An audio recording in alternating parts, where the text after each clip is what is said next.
Major Hrithik পাল, আমি এই মুহূর্তে আপনার কাছে আসতে চাই। এটা একটা ভয়ঙ্কর লড়াই আমরা লড়ছি বোধহয়, এবং এই লড়াইটা আমরা Israel, Palestine, Gaza, Russia, Ukraine কোথাও বসে লড়ছি না। দুর্ভাগ্যক্রমে এটা সন্দেশখালিতে বসে লড়া হচ্ছে, যেখানে আপনার বাড়ির সামনে মধ্যরাতে শেখ শাহজাহান কলিং বেল বাজালে আপনি কি করবেন? এবং আপনার বাড়ির সামনে মধ্যরাতে এনএসজির একজন কমান্ডো, এনআইএর একজন অফিসার কলিং বেল বাজালে আপনি কি করবেন? পক্ষ নেওয়ার পালা বোধহয় এবার চলে এসেছে। দেখুন, শুধু বোমা নিষ্ক্রিয় করলেই হবে না, যারা বোমার মজুতকারী তাদের নিষ্ক্রিয় করতে হবে। আমরা 1995 সালে দেখেছিলাম যে পুরুলিয়ায় আকাশ থেকে অস্ত্র ঝরে পড়ছে, আর আজকে 2024 সালে দেখলাম যে সন্দেশখালির মাটি ফুঁড়ে অস্ত্র উপরে উঠছে। অতএব এটা খুবই দুঃখের বিষয়। পশ্চিমবঙ্গবাসীর মাথা কিন্তু দুনিয়ার সামনে হেট হয়ে যাচ্ছে। আর সন্দেশখালি আমাদের কি সন্দেশ দিল, মানে কি মেসেজ দিল, সেটা হচ্ছে পূর্ব পাশ্চাত্যের মিলন। অর্থাৎ দেশীয় অস্ত্রও পাওয়া গেছে এবং বিদেশি অস্ত্রও পাওয়া গেছে। এবং দুঃখের বিষয় হচ্ছে পুলিশের সার্ভিস রিভলভার এখান থেকে মেরামত হয়েছে। মানে তাহলে কি পুলিশের এটাতে কোনো যোগসাজশ আছে? কারণ আমি জানি যে আর্মিতে যখন আমি সার্ভিসে ছিলাম, তখন যদি আমি আমার ওয়েপন হারিয়ে ফেলি, তাহলে কিন্তু আমার এগেনস্টে কোর্ট অফ এনকোয়ারি হবে, that can lead to court martial. তাহলে আমি পুলিশের ডেটাবেসে এটা তদন্ত করাতে চাই যে এই কারণে কি কারো চাকরি গেছে পুলিশে। যদি না গিয়ে থাকে তাহলে এই অস্ত্রটা কোথা থেকে এলো। এবং তৃতীয় হচ্ছে যে এনএসজি কি পারপাসে নাম? এনএসজি নামে অ্যান্টি টেররিস্ট অপারেশনের জন্য। অতএব না, আমি শুধু একবার বোঝার চেষ্টা করছি মেজর পাল, কালকে যদি কোনো রাজনীতিবিদ হঠাৎ করে বলে দেন যে ও তো ভোটের সময় এনএসজিদেরকে ইচ্ছা করে ব্যবহার করা হচ্ছে, এই করা হচ্ছে, ওই করা হচ্ছে, মানে এনএসজিকেও যদি গায়ে কালি লাগিয়ে দেওয়া হয়। দেখুন, এনএসজি কখন নাম? এনএসজি অ্যান্টি টেররিস্ট অপারেশনের জন্য নামে। অতএব যাদের বিরুদ্ধে এনএসজিকে নামানো হচ্ছে তাদেরকে আপনি টেররিস্ট বলতেই পারেন, সেটাতে কোনো বাধা নেই।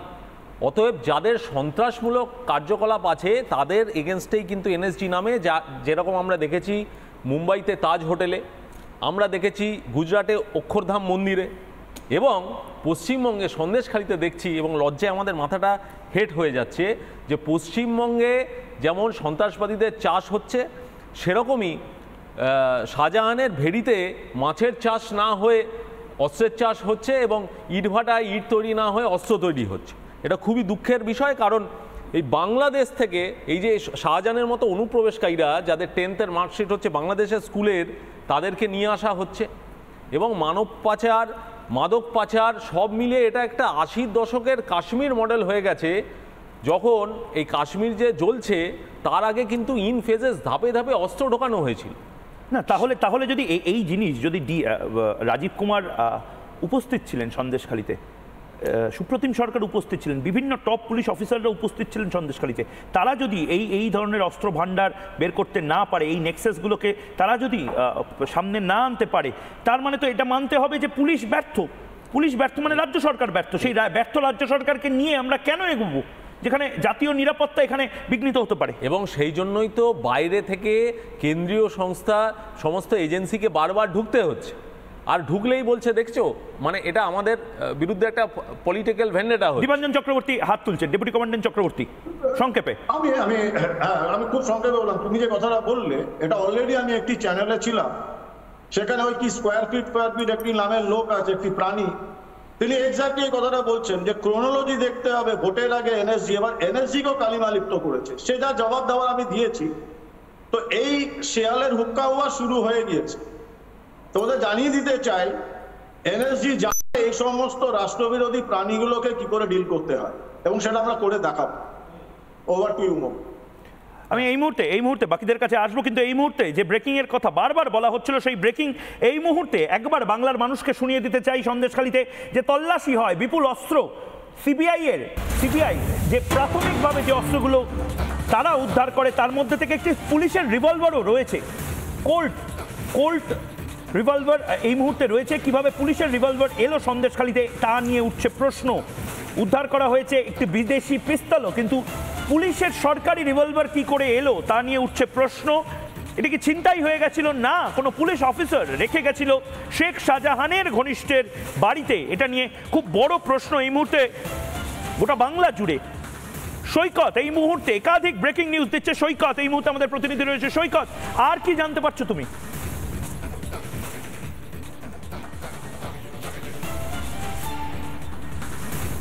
দেখো, কিছুক্ষণ আগে সিবিআই এর তরফ থেকে যে প্রেস রিলিজ দেওয়া হয়েছে তাতে উদ্ধার হওয়া অস্ত্রের ছবি দেওয়া হয়েছে, সমস্ত বিবরণ দেওয়া হয়েছে, কিন্তু সব থেকে চাঞ্চল্যকর যে ইনফরমেশন তুমি যেটা বললে, একটা কল্ট পিস্তল উদ্ধার করা হয়েছে, যেটা কিন্তু পুলিশের ব্যবহার করা এবং অন্যান্য পিস্তলও ব্যবহার করা হয়েছে। এই পুলিশের ব্যবহার করা পিস্তল একটা আবু তালেবের মতো অস্ত্র পাচারকারীর কাছে কিভাবে এলো সেই প্রশ্ন উঠছে। এর পাশাপাশি আরও একটা ব্রেকিং নিউজ দিই, যেটা এই আবু তালেব কিন্তু শেখ শাহজাহান, শিবু হাজরা এবং বাংলাদেশি মাদক পাচারকারীদের যে বৈঠক হতো ধামাখালিতে, যে গেস্ট হাউস রয়েছে, যে গেস্ট হাউসে গভীর রাতে শাহজাহান, শিবু হাজরা এবং বাংলাদেশি মাদক পাচারকারীদের যে বৈঠক হতো, সেই বৈঠকে 2 থেকে 3 বার এই আবু তালেব উপস্থিত ছিল।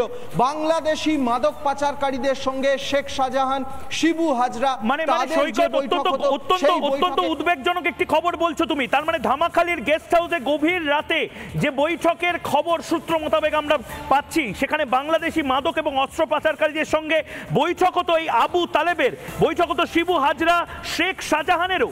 কে এই আবু তালেব? এই আবু তালেবের সাথে কোনো রাজনৈতিক দলের যুক্ত থাকার কোনো ইঙ্গিত তুমি পাচ্ছ?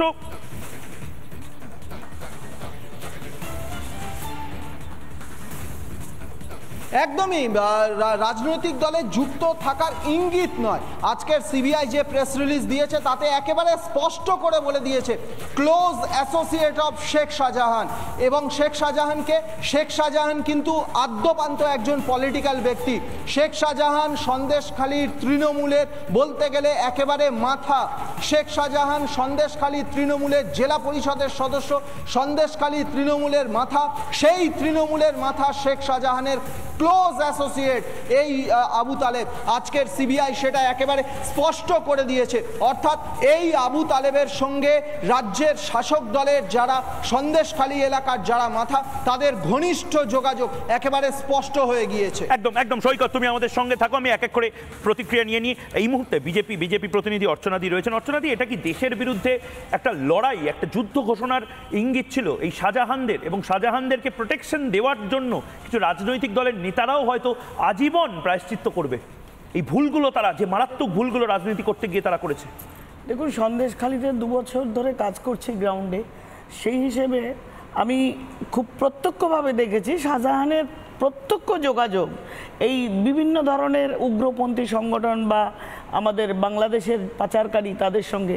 এখানকার কোটি কোটি টাকা হাওলা হওয়া বা এই বোম, বন্দুক, বারুদের যে স্তূপ, মানে যৌতুকগৃহ আজকে সন্দেশখালীতে আপনারা দেখছেন, এগুলোর খবর কিন্তু গ্রাউন্ডে স্থানীয় মানুষের কাছে ফিসফিসানিতে আমরা জানতাম।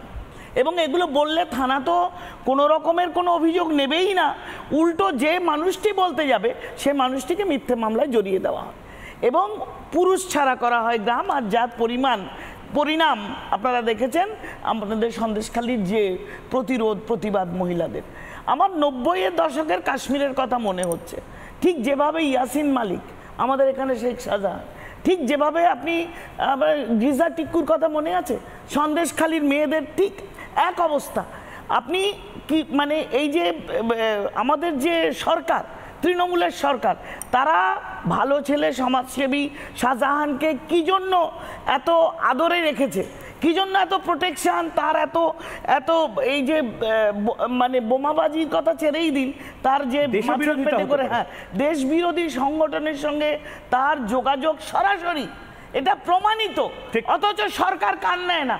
এবং তার চেয়ে বড় কথা যে শেখ শাহজাহানকে প্রোটেকশন দিয়ে রেখেছিল বড় পুলিশ অফিসার যারা, এই কলকাতা থেকে সিপি থেকে আপনার ডিজি থেকে শুরু করে যারা গেছে, আমার কাছে গ্রামের মানে ওখানে খবর আছে রাত্রি 11টায় ওই জেলিয়াখালী ঘাট থেকে ওকে নিয়ে যাওয়া হয়েছিল রাজবাড়িতে, সেখানে একজন পঞ্চায়েত প্রধানের বাড়িতে 3 রাত, এখান থেকে 2 রাত, 52-53 দিন পুলিশ জানতো না। মানে আমি একবারই পুলিশ তাকে আশ্রয় দিয়েছে, তো গোটা রাজ্য পুলিশের টাকা, যে অস্ত্রশস্ত্র, যে বারুদ এবং প্রত্যেকে কবজা করে রাখার জন্য যে ক্ষমতা, সেই ক্ষমতা ধরে রাখার জন্য রাজ্য সরকার ল এন্ড অর্ডার পুরো বাদ। আমি একদম দিদি, আমি অরিন্দম দার কাছে যাবো। অরিন্দম দা, খুব নির্দিষ্টভাবে আজকে বলতে আমি বাধ্য হচ্ছি, রাজ্য পুলিশ তার যে শীর্ষ কর্তা যারা, তারা যদি এগুলো না জানে, তাদেরকে একটা প্যানেল গোটা বাতিল হয়ে যেতে পারে।